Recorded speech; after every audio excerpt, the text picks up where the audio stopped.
liberating the whole of Nineveh. In actual fact, liberating the whole of Iraq from Daesh and terrorism of Daesh.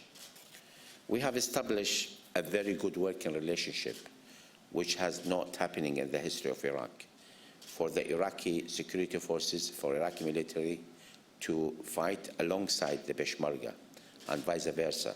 There is a mutual trust which has never been seen before, which is a very positive sign by moving from confrontation and trust to more working relationship. I wasn't, to be honest with you, expecting things to be that smooth. Me and President Barzani were, well, troubled at times that because there were a lot of frictions in the past, a lot of enmities, but believe me, there was not a single incident of misunderstanding between the Peshmerga and the Iraqi forces while they were fighting together against a very vicious enemy, and despite the difficulties of the past. So this is a new Iraq which we would like to see, a new Iraq which we'd like to establish, and it is possible to establish it. My point is about stabilization and reconstruction of the areas which we have liberated. So far, 1.6 million people, internal displaced people, returned to their homes. Is a huge accomplishment when the war is still there, when the oil prices has went down so far, in a country where 93% of the budget relies on oil.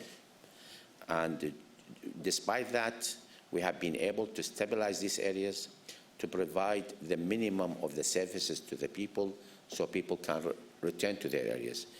This is one of the accomplishments. The other one is, which we are relying on local forces now in the liberated area to protect the civilians inside. We are keeping our military as a national army representing all the people.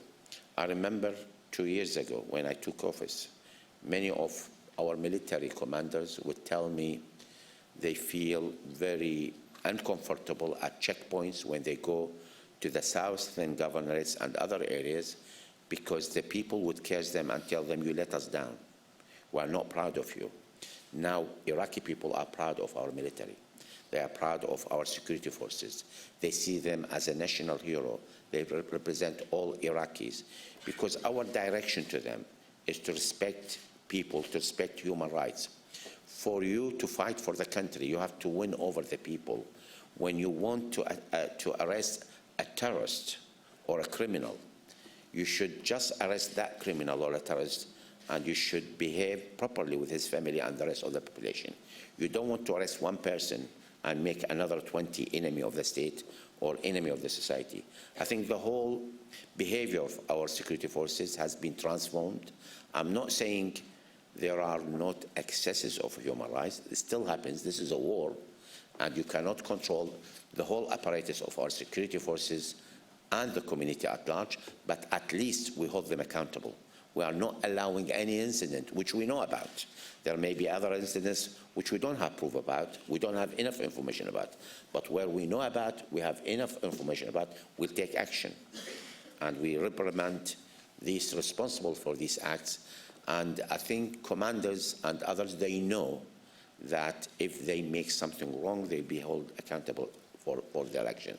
And this has transformed the way our military, our security forces are dealing with the public at large.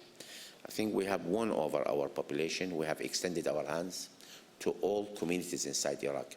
One major point of the policy of my government is to delegate more responsibility to the regions and to the governments, and we've been doing this successfully. There was fear that once you delegate more responsibility, the country may disintegrate. I say it's the opposite. When you give more delegation to the regions, they will be more feeling within one country. They will feel they are part of the country and they have to defend it. Of course, there is a balance between federal authority and regional authority, and anyone knows about federal system, they know this fact. We have to keep this balance according to the Constitution and according to the law.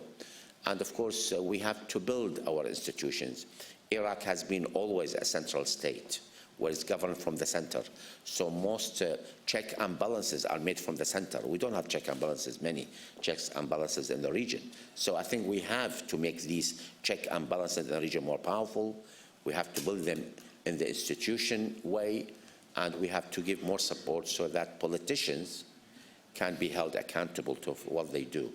And this is very important for us. Of course, I'm not saying things we are happening in Iraq is easy. Of course, a lot of people don't, we have a lot of opposition. Welcome to democracy, but this is a new democracy where sometimes the line between democracy and non-democratic behavior is not well defined. And sometimes they feel freedom of speech means freedom of encouraging terrorism, encouraging havoc, encouraging breaking the law, and encouraging all sorts. But we are moving, and I can claim that in the last more than probably 20 months, there has been demonstrations in Iraq weekly in many governors at the same time. And the security forces were keeping peace with these demonstrations, protecting them, and protecting the population at large. I don't think this is a phenomenon which is witnessed in the Arab world or in the region at large. And we are happy with that, for people to speak out their grievances, to say what they want, and in this way I think we can build better Iraq by listening to others. The distinction between a belief and being in government, it must be defined. The government is responsible for the whole population, regardless of their affiliation, of their belief. And people in a position of responsibility should act according to this. And I think this government has been very eager to demonstrate this behavior in its dealing with its citizens. I'm not saying we were successful in all departments, but at least we have drawn a line, a new line in the policy of a government towards its population. The last thing is reform. Reform is important for us.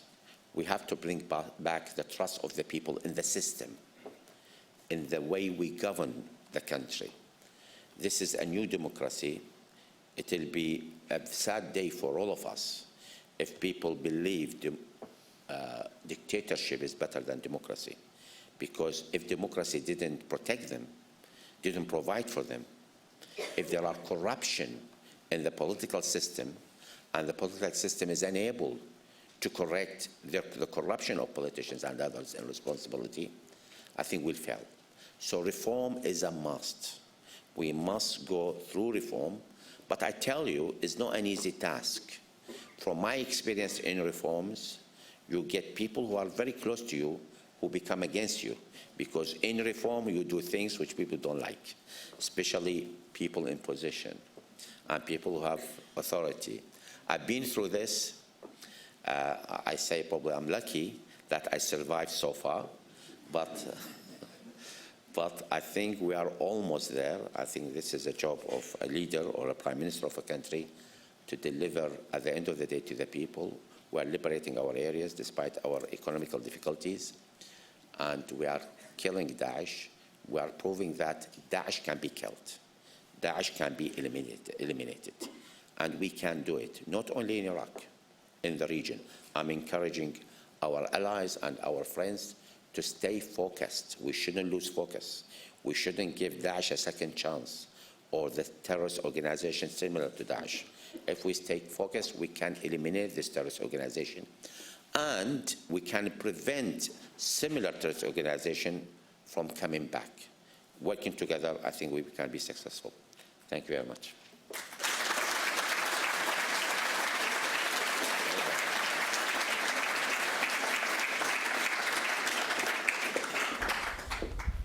F.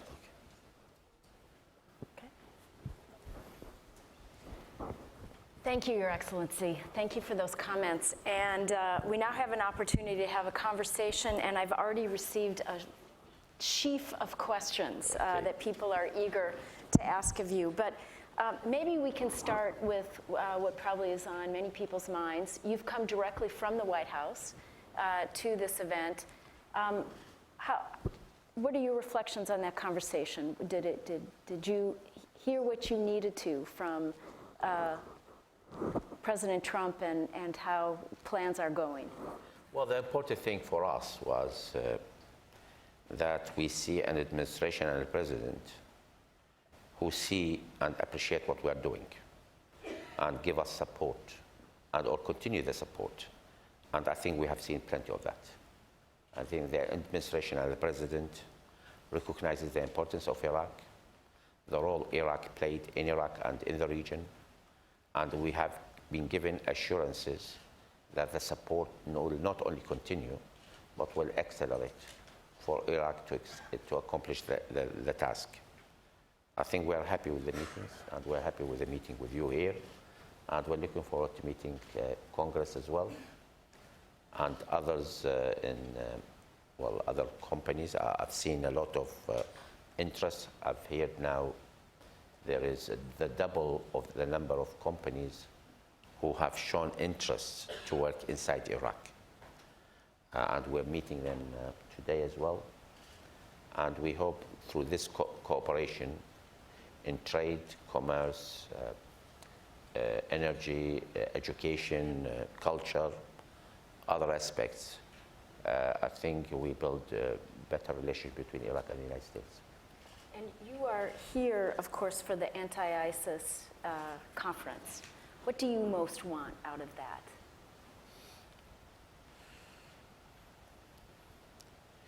Well, there is a problem here. Well, it's to do with terrorism. Now, some countries, unfortunately, they see terrorism, well, when it's against them, they see them as terrorism. When it is not, maybe the same group acting somewhere else, they see them in different style. They don't consider them as terrorists.